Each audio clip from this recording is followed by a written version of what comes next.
Bonjour, dans cette vidéo je vais vous parler des origines historiques de Noël. Cette célébration commence il y a bien longtemps, bien avant l'Empire romain. Nous voyons déjà l'origine à l'époque de Nimrod. Nimrod, le constructeur de la tour de Babel, et à cette époque, le 25 décembre, c'est l'anniversaire de Tammuz, fils de Nimrod, considéré comme le premier antichrist. Nimrod épousa sa propre mère, dont le nom était Sémiramis. Après la mort de Nimrod, Sémiramis affirma qu'un conifère mature avait poussé en une nuit d'une souche d'arbre mort. À chaque anniversaire de sa naissance, elle affirmait que Nimrod visiterait l'arbre à feuilles persistantes et y laisserait des cadeaux. Le 25 décembre était donc cet anniversaire. Nimrod, donc, que l'on peut appeler également le Seigneur de Noël. En Égypte également, c'est la célébration du culte du dieu soleil, Ré ou Ra, et d'Osiris, dieu de la fertilité. En Perse, c'est le culte du dieu soleil Mitra. En Grèce, c'est le culte du dieu soleil Hélios et de Dionysos, également dieu de la fertilité et du vin. À Rome, bien avant la naissance de Jésus-Christ, c'est le culte du Sol Invictus, le soleil invaincu. Dans d'autres cultures païennes, le 25 décembre, qui correspond au solstice d'hiver, célèbre la naissance de dieux païens comme Attis, Bacchus, Dionysos, Hélios, Horus, Mithras, Nimrod, Perséus, Sol Invictus, Tammuz. Et finalement, cette nouvelle idole, ce nouveau dieu récupéré par l'Empire romain, Jésus, qui fut rajouté et assimilé à ces cultes païens.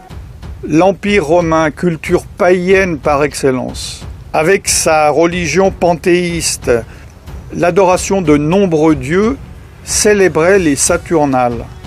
Que sont les Saturnales? Voici ce que dit l'encyclopédie Britannica. Dans l'Empire romain, les Saturnales étaient une fête de divertissement et d'échange de cadeaux.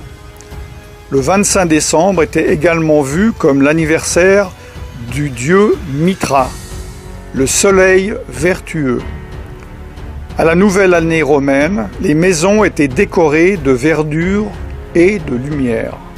Ces Saturnales étaient en l'honneur du dieu Saturne. C'est une divinité, une des divinités romaines, et de peur d'être détrôné par l'un de ses enfants, il dévora chacun d'eux à leur naissance. Il préside la période qui précède le solstice d'hiver, celle donc des Saturnales. Pendant le reste de l'année, c'est un Deus Otiosus, un dieu en sommeil, dont la statue est liée par des bandelettes, dont on ne le libère qu'au moment des Saturnales. Il a été assimilé par les anciens au titan grec Chronos, le dieu du temps. Saturne est un impulseur de biens, aspect que l'on retrouve dans les réjouissances et les cadeaux des Saturnales, des fêtes de divertissement et d'échange de cadeaux.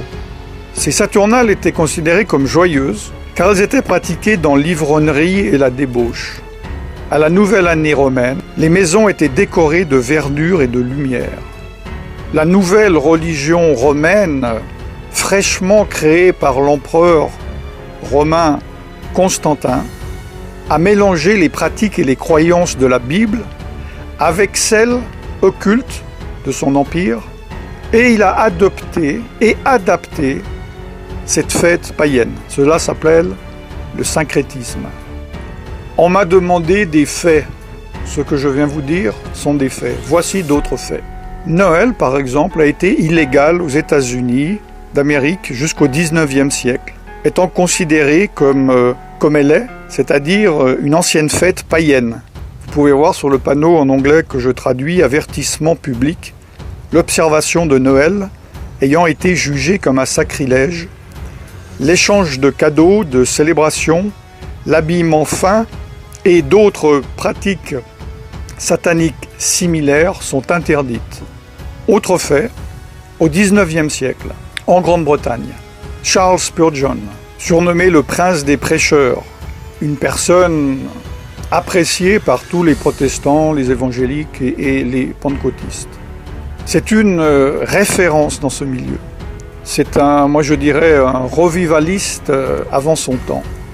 Il écrit « Ceux qui suivent la coutume de célébrer Noël ne suivent pas la Bible, mais des cérémonies païennes. » Autre fait, tous les historiens et les érudits de la Bible s'accordent à dire que Jésus n'a pas pu naître en décembre. Il faisait trop froid en hiver, pour différentes raisons que j'ai déjà données dans d'autres vidéos. Plusieurs supposent qu'il soit né au début d'automne. C'est la fin de l'année des récoltes, pendant la fête ordonnée par Dieu dans la Bible, nommée Sukkot, ou fête des tabernacles. La Bible est claire. Elle interdit la participation au culte païen, même si ceux-ci sont maquillés et décorés. Jérémie 10, 2 dit « N'apprenez point les façons de faire des païens. » Jésus lui-même a dit « Vous ignorez la loi de Dieu et observez la tradition des hommes. » Dans Marc chapitre 7, verset 8. Évidemment, un de mes versets favoris, « Mon peuple périt, faute de connaissance. » Osée chapitre 4, verset 6. Concernant certains aspects de Noël, prenons les décorations de Noël. Les décorations de Noël sont-ils dénuées de toute signification? Lesquels de ces symboles, à votre avis, sont païens? En fait, ils le sont tous. Par exemple, le hou est utilisé dans les rituels païens pour la fertilité. La décoration d'arbres est une tradition païenne de Babylone, puis de Rome, de l'Empire romain. Les cadeaux et les offrandes sont une tradition babylonienne. Le sapin est le symbole païen de la fertilité. Même les bûches de Noël, est une coutume païenne de sacrifice sur le bûcher. Venons-en au Père Noël, tellement aimé des petits et des grands. Le Père Noël est-il libre de toute religion? Beaucoup de personnes croient que le nom de Saint Nicolas se réfère à l'évêque de Nicolas de Myre. J'en ai déjà parlé dans d'autres vidéos. Mais les historiens déclarent que ce personnage est une pure légende. D'ailleurs, dans les années 70-70, le Concile Vatican II a formellement déclaré qu'aucun évêque de l'Église catholique romaine du nom de Nicolas n'avait jamais existé. En anglais, la langue la plus utilisée du monde, le Père Noël est appelé Santa Claus. Santa, dans les jeux ésotériques, est l'anagramme de Satan. Selon l'encyclopédie, le nom de Santa était le surnom pour le Nimrod, dont je vous ai parlé en Asie mineure, qui avait les caractéristiques d'avoir une longue barbe, une reine, pas la femme d'un roi, mais l'animal, sans oublier qu'il est né, comme je vous l'ai dit, le 25 décembre. Le Père Noël est connu dans notre culture comme étant éternel. Comme un Dieu, il connaît toutes nos actions. Comme un Dieu, il juge nos bonnes ou nos mauvaises actions. Il est donc représenté, sans que les personnes ne se rendent compte, comme étant omniscient, omniprésent et omnipotent. Ces qualités n'appartiennent qu'à Dieu lui seul. Les enfants prient Santa afin qu'ils obtiennent des cadeaux, des faveurs, des bénédictions, au lieu de prier Dieu. Comme j'espère vous le savez, le Père Noël, sous sa forme actuelle, joviale, obèse, a été créé de toutes pièces dans les années 30 par la société Coca-Cola pour vendre ses bouteilles de boissons. N'oubliez pas, chers frères et sœurs, que la parole de Dieu dit « Je suis l'Éternel votre Dieu, et tu n'auras pas d'autre Dieu que moi ».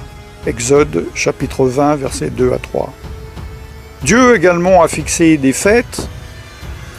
En tant que chrétien, vous pouvez très bien dire qu'elles ne sont pas applicables vu que vous êtes sous sous la nouvelle alliance. Je ne vais pas traiter de cela. Si vous ne comprenez pas les choses de Noël, vous ne comprenez pas encore ces choses. Mais Dieu, dans Lévitique, tout le chapitre 23, a parlé de ces fêtes, les temps que lui-même a fixés, son calendrier. Le calendrier du Dieu dont vous dites être son enfant. Pourquoi vous rassemblez-vous dans le calendrier que Satan a fixé, au lieu de vous rassembler dans le calendrier que Dieu a fixé?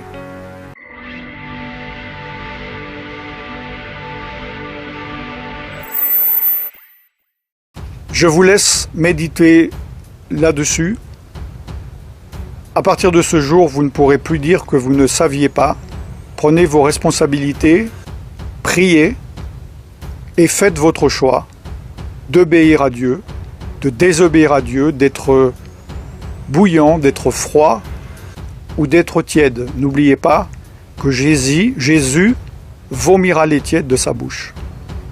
Je ne vous souhaite donc pas un joyeux Noël. Par contre, je vous bénis dans le nom tout-puissant de Yeshua Mashiach, Jésus-Christ de Nazareth, le Fils de Dieu, et je vous dis à très bientôt. Shalom.